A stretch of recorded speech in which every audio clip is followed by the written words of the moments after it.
Estávamos meditando nas duas reflexões anteriores sobre a leitura e meditação do Evangelho como alimento da nossa vida espiritual, pois agora já estamos para começar a meditação 13ª da série sobre a vida espiritual. Na meditação anterior tínhamos comentado sobre um primeiro passo. Agora passaremos a meditar um segundo passo, ou, no plural, os segundos passos. A maior parte das coisas que já falamos sobre os primeiros passos também podem ser úteis para os que querem dar os segundos passos, ou seja, para os que já conhecem os Evangelhos, mas nunca se aprofundaram neles. Como é que se nota que já estamos dando os segundos passos? Eu diria que se percebe em duas coisas, e vou falar por imagens, no espelho e no farol. Bem, mas isso precisa de uma explicação que é o que vamos dar a seguir. O espelho. Tudo vai bem quando meditamos o Evangelho com tanto interesse e atenção que, com a ajuda do Espírito Santo, começamos a ver-nos retratados nele como num espelho. Lembra-se de que já usamos antes essa imagem?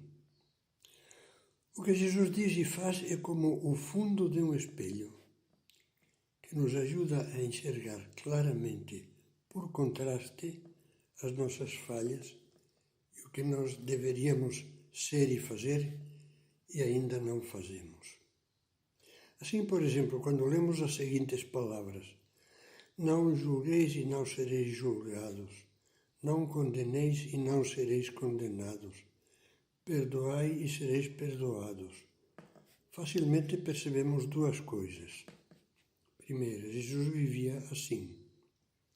Não julgava, não condenava, mas compreendia, ajudava, corrigia com carinho e perdoava. E eu? Eu sei compreender os outros, faço facilmente maus juízos, caio na crítica interior e na suspeita, procuro perdoar quanto antes os que me ofendem. As conclusões vêm facilmente ao coração e à cabeça. Jesus, perdoa-me tantos maus juízos e críticas. Jesus, ajuda-me a ver primeiro, como tu, o lado bom das pessoas. Outro exemplo. Imagine que lemos estas palavras de Jesus: guardai-vos de fazer as vossas boas obras diante dos homens para serdes vistos por eles. Logo percebemos que, primeiro, Jesus fazia assim, não era vaidoso. Tudo fazia pelo bem dos outros e detestava o exibicionismo. Por isso, mesmo depois de ter feito milagres, pedia: vê que não o digas a ninguém. E na paixão, não andou proclamando que ele era Deus, nem que sofria horrivelmente. Aceitou ser ignorado e até desprezado. E nós? Agimos da mesma forma quando estamos a sós ou apenas com a família e quando estamos na vida social, ou seja, quando outros nos veem e queremos ficar bem, fazer boa figura a seus olhos. Sabemos fazer o que é certo porque Deus assim o quer, mesmo que os outros nem reparem, nem fiquem sabendo nunca e, portanto, não possam agradecer-nos. Com isso percebemos que há muita vaidade na nossa vida, excessiva preocupação com a nossa imagem. Então pedimos: Jesus, perdoa a minha falta de humildade. Ajuda-me a ter intenção reta e fazer as coisas bem feitas só porque são certas, porque são as coisas que tu me pedes, e a minha consciência me indica que são o meu dever. Eu dizia, vamos perceber esse segundo passo através da imagem do espelho e do farol.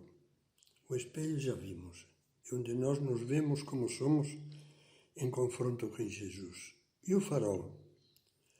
Outro sinal de que estamos dando os segundos passos sente-se quando a meditação do Evangelho, além de ser um espelho que ressalta as nossas falhas, é um farol que nos mostra os caminhos do amor cristão e nos incentiva a segui-los com o desejo de progredir cada vez mais. Você lê, por exemplo, a cena do lava-pés na última ceia e vê Jesus, humilde aos pés dos apóstolos, prestando-lhes um serviço próprio de escravos e dizendo-lhes depois: eu vos dei exemplo para que, assim como eu vos fiz, assim façais vós também. Se compreenderdes estas coisas, sereis felizes se as praticardes. Pode ser que ao lermos esta cena do lava-pés, nos venha à memória aquele trecho paralelo do Evangelho, em que Jesus nos pede: o que quiser ser entre vós o primeiro, faça-se o vosso servidor. Em que declara ao mesmo tempo que ele veio ao mundo não para ser servido, mas para servir e dar a sua vida para a redenção de muitos. Por pouco que meditemos isso tudo, o nosso coração primeiro se envergonhará e depois arderá em desejo de ter mais generosidade. Meu Deus, como fui egoísta até agora! Tenho estado quase sempre voltado para mim, para os meus interesses, para os meus gostos, para o que eu quero que os outros me deem. Eu te peço, por favor, que me des um coração como o do teu Filho Jesus, generoso, aberto aos demais, pronto para ajudar, disposto a ser útil, material e espiritualmente, aos demais. São José Maria Escrivá, que ensinou inúmeras almas a amar e meditar o Evangelho, dizia: não basta ter uma ideia geral do Espírito de Jesus, mas é preciso aprender dele pormenores e atitudes. E para isso dava o seguinte conselho: quando amamos uma pessoa, desejamos conhecer os menores detalhes da sua existência.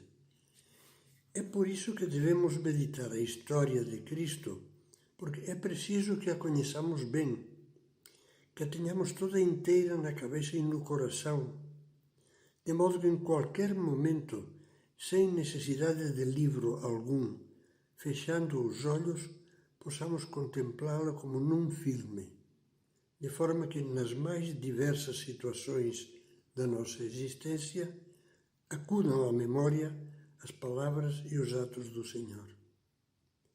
Isso é possível? Sim, desde que nos decidamos a ler e meditar diariamente os Santos Evangelhos e peçamos luz ao Espírito Santo para compreendê-los.